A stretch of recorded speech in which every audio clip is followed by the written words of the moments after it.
Welcome, everyone, to PharmCast for the Community. I'm Dr. Tim Brown, the Director of Interprofessional Education for the College of Pharmacy at the University of Georgia. And today we're fortunate because we have an expert dealing with viruses and antimicrobials. Dr. Scott Pegan is actually the Director of UGA Center for Drug Discovery, as well as Associate Professor in our Department of Pharmaceutical and Medical Sciences. Over the last 10 years, he has worked on therapeutic development for a lot of pathogens, including those that are dangerous, and even the one we're talking about today, which is COVID-19. Hi, sir. How are you today? Doing great. How about yourself?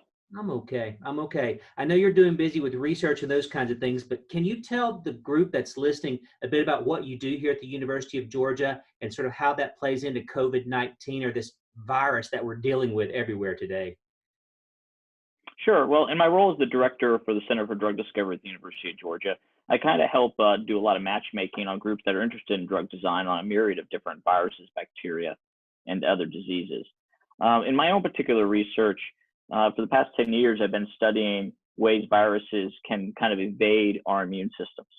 And it just so happened that coronaviruses are one of the couple of different types of viruses that have a certain mechanism that I'm looking at. And what it does is that these viruses encode for a protein called a protease that kind of short circuit our immune system by clipping off little routing tags.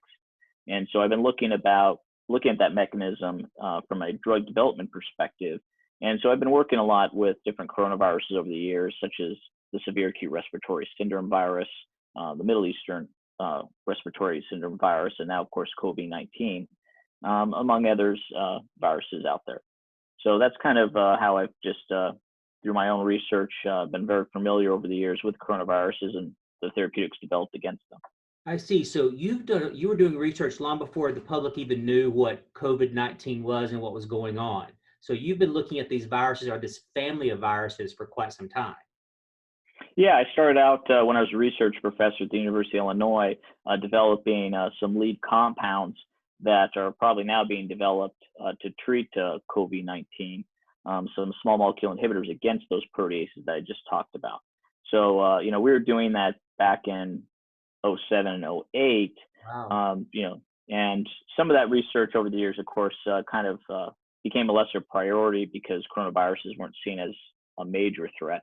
And of course, now we're back here today where they're, on the front page and, we're really having to leverage all that research we did against the original SARS virus and Middle Eastern respiratory syndrome virus over the last 10 years. All right. So knowing that background, I have to ask this question.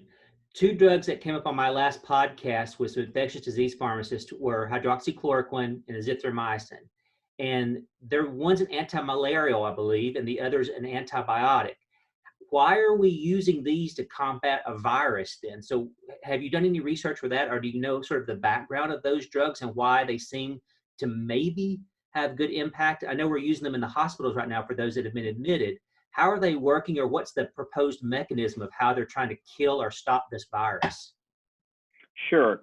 So I think from the outset, we have to understand that whenever a virus like this comes along, viruses are very unique. So coronaviruses are very different from the influenza virus or other viruses like norovirus I work on.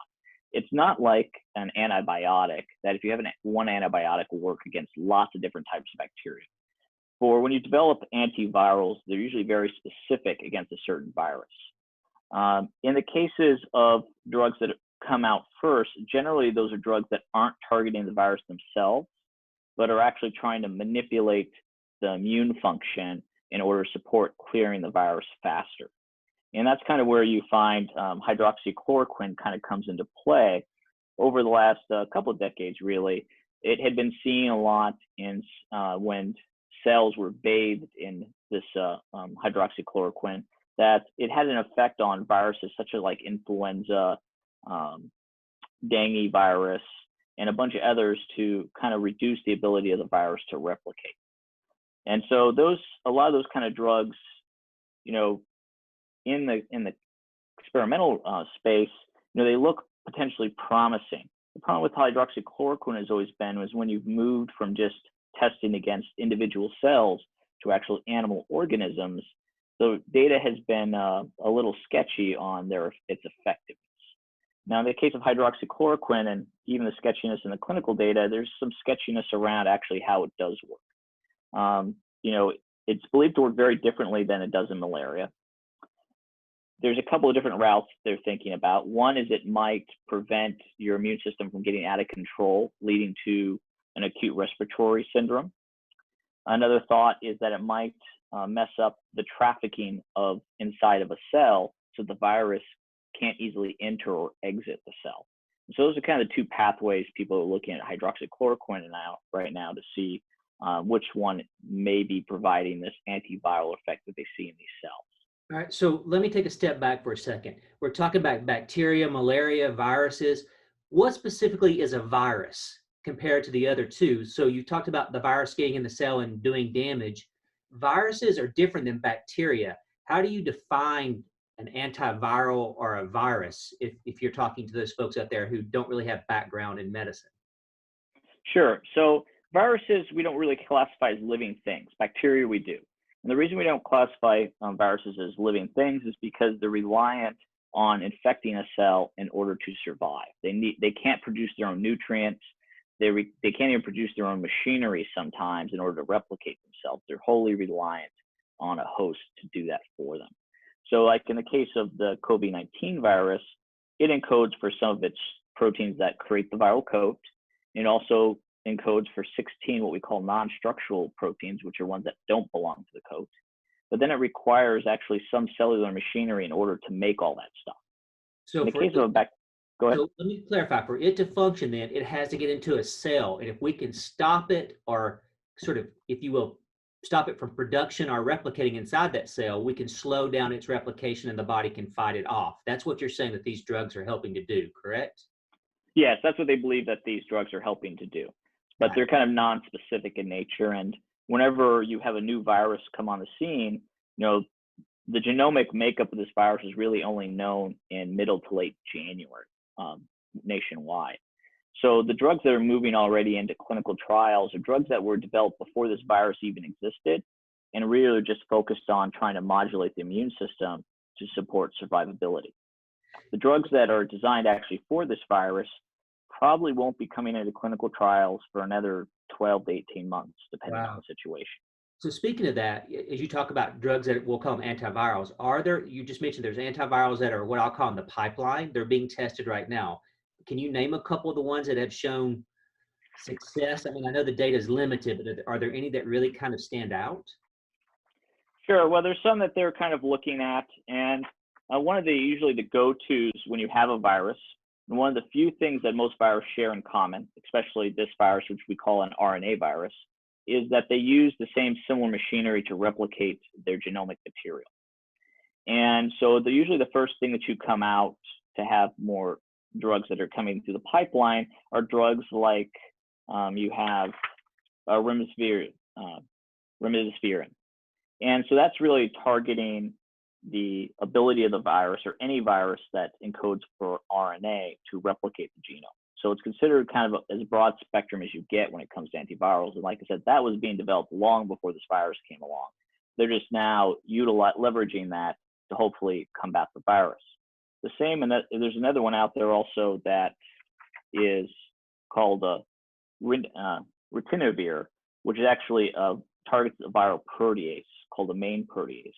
And there's been seen some conservation between main proteases from several different coronaviruses.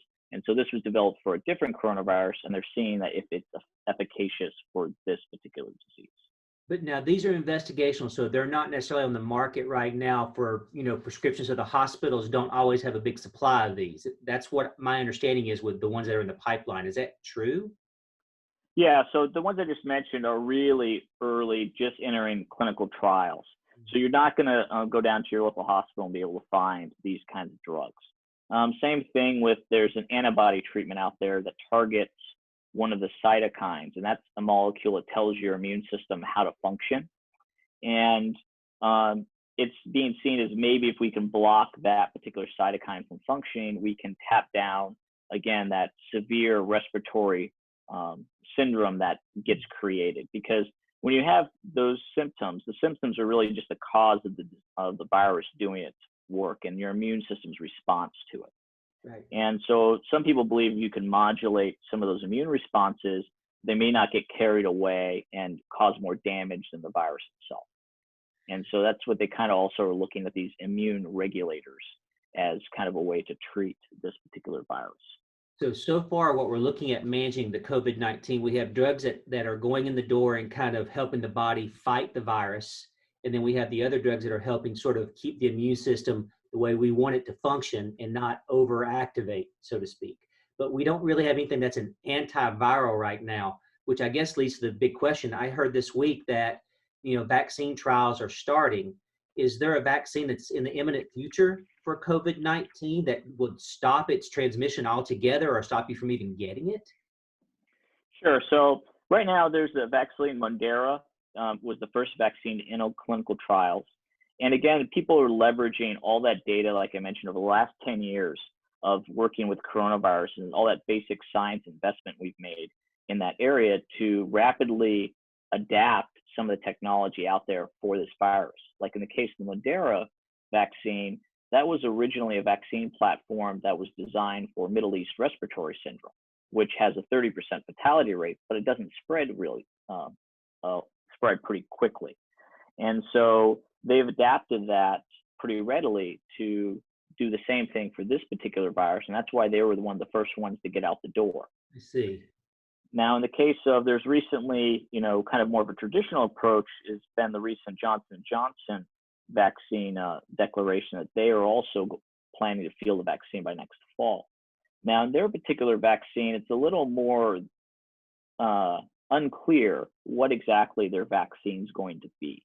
They're actually utilizing two different technologies, which they patented and used to develop vaccines against Zika virus, Ebola, and some other very nasty pathogens. But those vaccines are also kind of based on a platform of usually a adenovirus or vaccinia virus. And that's where they're using one more mild virus to bring in genetic material from COVID-19 so the body can get exposed to it in a more controlled fashion. And that's why those vaccines, the Johnson & Johnson declaration was just that they were going to use their technologies to pick the top 3 candidates using that approach. And those were the ones that they would believe could be fieldable by the fall. So those are kind of where we're at. Will work or not based on that theory to take the top 3 vaccines. Is that correct?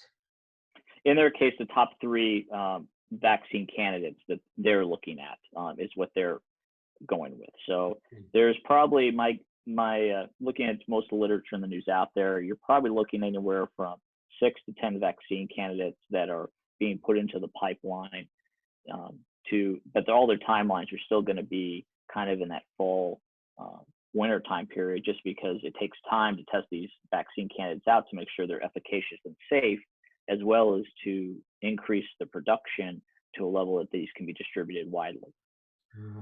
So we don't have a vaccine for the summer is what you're saying. A vaccine may be coming, but it probably won't be at least minimum until fall of this year. That's what everybody's projecting on the rollout of these items. And that really goes for not only us, but really any other country out there. China has a few different vaccine candidates in the pipeline, but everyone's pretty much projecting that kind of timeline. That the vaccine earliest it would be here would be in the fall, maybe the winter time. Dr. Pegan, I want to say thank you so much for helping us and joining us for PharmCast community today. I guess if I had to ask for one final thought, do you have 3 pearls of wisdom that you would give our community regarding COVID-19 or anything to sort of, I guess, educate them a bit more than maybe before the podcast started today? Sure. I mean, one of the things that's really with this virus is that it's really affecting people with underlying health conditions or people that just don't generally have have good health. And so, if you're kind of, doing self-quarantine, social distancing, you might want to use that time to kind of try to look at living a healthier lifestyle, because that is one of the ways that, you might be able to prepare for being infected by this virus. And additionally, you want to listen closely to your doctor and understand the drugs that are out there. I mean, a lot of drugs like hydroxychloroquine are really being used in what they call drugs of last resort. And that's really where, although all these drugs have a significant danger, they're really only being used in the hospital in really a desperate last-ditch effort to try to help the patient. and they're willing to take the risks associated with using this drug without much science being known about it in order for just the hope that it might be able to help the patients. So these aren't really drugs that you should be really seeking out to use what we call prophylactically or ahead of time to try to ward off the virus because there's just not enough real clinical data out there to say whether they're going to be effective or not. Got it. Those are great pearls to lead with. I think it's important that for anyone to talk to their primary care physician and their community pharmacist, anyone with questions about medications. I always say medications don't come without side effects. So for everyone we use, there are dangers with them. So that's a really great point to remember. Any final words before we sign off today? No, great. Thanks for having me, and look forward to how this goes. Continue the research. I think what you're doing obviously is going to be instrumental to how we find a way to manage this whole thing. And I thank you for joining me today and educating us a bit more about what's going on, but also more importantly, letting our community know kind of how things work and what we can expect. Thank you again. Sure. Thank you.